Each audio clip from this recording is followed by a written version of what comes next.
Eu sou patriota, vou defender até o fim da minha vida esse país. Senador, só que a gente não pode estar vendo um canhão apontado para o seu peito e você correr para cima do canhão de peito aberto. Isso é burrice. Senador, esse é o ponto que eu estou falando. Parece que o senhor está defendendo a bomba atômica no Brasil. Não estou, mas não estou. Foi bom, eu fiz questão de tocar aqui nesse assunto, porque é óbvio que eu não defendo isso, não sou maluco. Agora... Né? Mais uma vez, eu estou falando com relação à correlação de forças, Otávio. A gente não pode achar que a gente vai invadir, eu e você, de estilingue, o complexo alemão no Rio de Janeiro. Por que que o seu pai... Por que o seu pai, na eleição lá do Biden, ele falou quando acaba a saliva, tem a pólvora? Foi quase uma declaração de guerra. Por que mudou no poderio? Ele não tinha medo? Não existia esse temor? Aliás, falar em declaração dos seus pais, senador, os senhores acusam Lula de anti-americanismo, a esquerda de anti-americanismo. Eu vou ler algumas declarações do seu pai enquanto deputado. Ele dizia o seguinte, ele foi numa viagem à Amazônia e disse assim... Chegou a meu conhecimento que um capitão norte-americano que faz parte do 8º Grupamento das Forças Especiais dos Estados Unidos, de nome Robert Cody, a Amazônia, porque claramente há interesse norte-americano em internacionalizar a Amazônia. Então ele está acusando os Estados Unidos de infiltrar um oficial para internacionalizar a Amazônia. Depois ele diz que nessa viagem a preocupação demonstrada foi com a cobiça internacional, principalmente dos Estados Unidos, um discurso anti-americano. E depois o Bolsonaro também em discurso, isso não é entrevista, roda de conversa, não, isso é no plenário da Câmara, está nos anais da Câmara.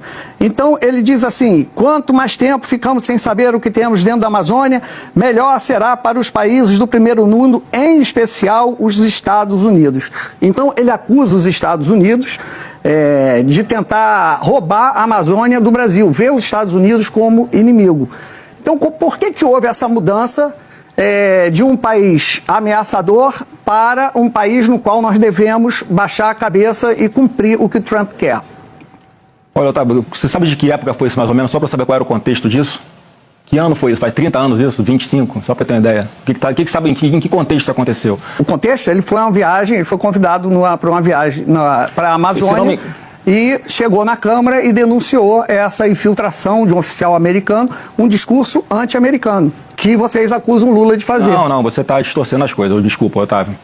Isso certamente foi num contexto em que havia uma discussão sobre demarcações de terras indígenas aqui no Brasil, em que, coincidentemente, a cada reunião da ONU voltava aqui um presidente do Brasil à época dizendo que ia demarcar não sei quantas terras indígenas no país, e, coincidentemente, o subsolo de todas elas é riquíssimo em tudo que o mundo precisa para sobreviver por séculos. Então, obviamente, ele fazia alguma colocação contra essa demarcação. Inclusive, nós defendemos hoje que o próprio indígena, para respeitar a sua autonomia, se ele quiser, ele pode explorar a sua terra, inclusive o seu subsolo, e fazer com que essa riqueza seja distribuída para esses indígenas ou para todo o país como um todo. Então, acho que foi nesse contexto que ele deve ter falado isso. Senador, eu queria voltar ao tema específico. Sim, e na sua argumentação, o senhor estava falando da anistia, aprovação do projeto da anistia, e aí que teria uma reversão das tarifas do Trump.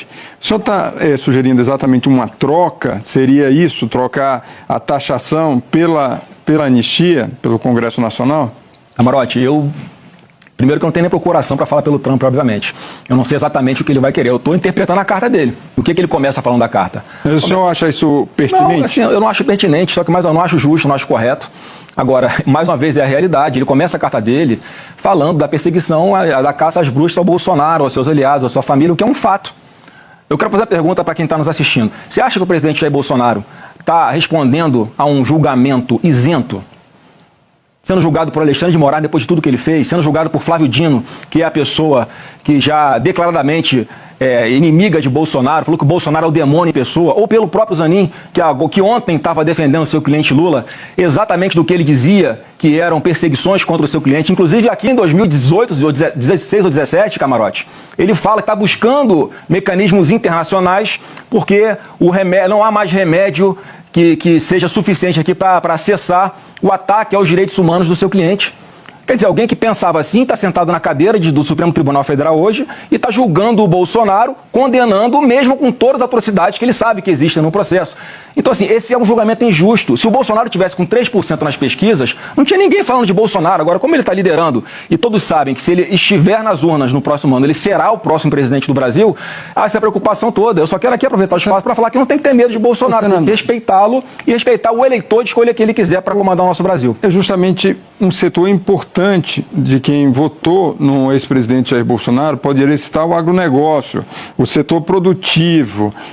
Esses setores estão sendo atingidos com essa taxação brutal, desproporcional e tem, como o senhor mesmo admite, um viés político, não tem uma lógica econômica por trás dessa taxação. Como é que o senhor responde para esses segmentos que apoiaram maciçamente a eleição em 2018 do ex-presidente Jair Bolsonaro e a tentativa de reeleição em 2022? Eu respondo, Camarote, que obviamente que eu acho que é injusto. É injusto.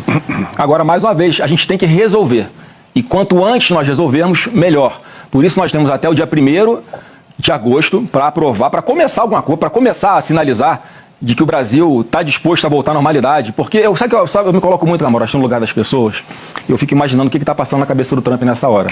Ele deve olhar para a América Latina e ver o que está acontecendo na Venezuela. Deve pensar assim, vou esperar chegar nesse ponto para depois impor sanções às empresas brasileiras ou tentar fazer alguma coisa para que a democracia ali prevaleça, porque ali, né, vai ser mais um bunker do meu concorrente mundial, que é a China. É isso que passa na cabeça dele. Então, se nós estamos aqui nesse momento discutindo como é que sai dessa enrascada, eu estou falando qual é o caminho. A gente sai dessa enrascada voltando o Brasil à normalidade, para começar. Eu estou dizendo aqui bem claro, para começar, eu imagino que é isso, que vai ser um gesto importante, é aprovar uma anistia ampla, geral e irrestrita, já que na carta dele ele fala claramente que é uma caça às bruxas a Bolsonaro. Então vamos acabar com a caça às bruxas ao Bolsonaro, que é o que a gente já tinha que fazer independente de pressão externa, e que todo mundo está fingindo que nós estamos numa democracia plena e só porque é contra o Bolsonaro pode. Vamos fazer um exercício aqui, Camarote? Pega esse processo do Bolsonaro e bota na capa Michel Temer. Já está todo mundo reagindo assim? Pega esse processo do Bolsonaro e bota na capa Luiz Inácio Lula da Silva.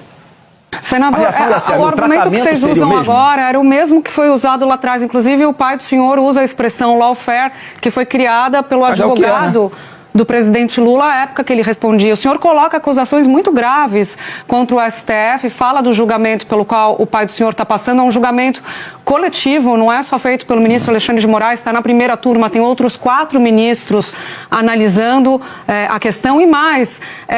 Ainda eu não consegui entender a argumentação do senhor de que, no limite, ela aceita em troca do benefício pelo Poder Judiciário, ainda mais pedindo para o Executivo fazer uma interferência indevida no Poder Judiciário.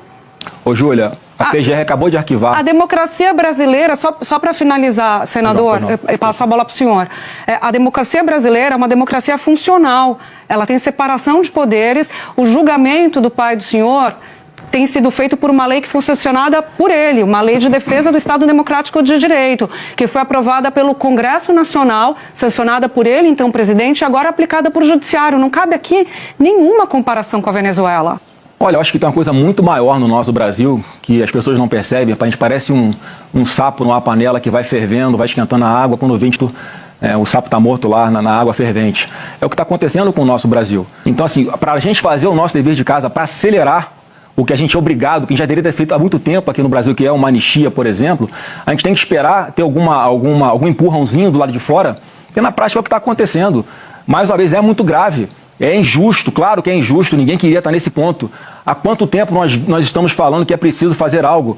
Mas, infelizmente, as coisas não acontecem. Não há uma autorregulação do Supremo. Alexandre de Moraes faz o que faz, a revelia de tudo, arregaçando a nossa democracia, e porque contra o Bolsonaro está valendo. Então não é narrativa. A gente não bota na balança, Camarote, pesa. O que vai dar voto, vou fazer. O que não vai dar voto, não vou fazer. A gente está fazendo aquilo que a gente acha que é o certo, porque lá no final, no fim das contas, sabe que a gente está lutando para que o nosso Brasil volte à normalidade. A gente vai viver mais quanto tempo com um parlamentar ficando com medo de subir na tribuna, dependendo do que fale, ele vai ser preso. Mas mesmo que o Brasil agora, senador, eu não estou defendendo que esse seja o remédio, não.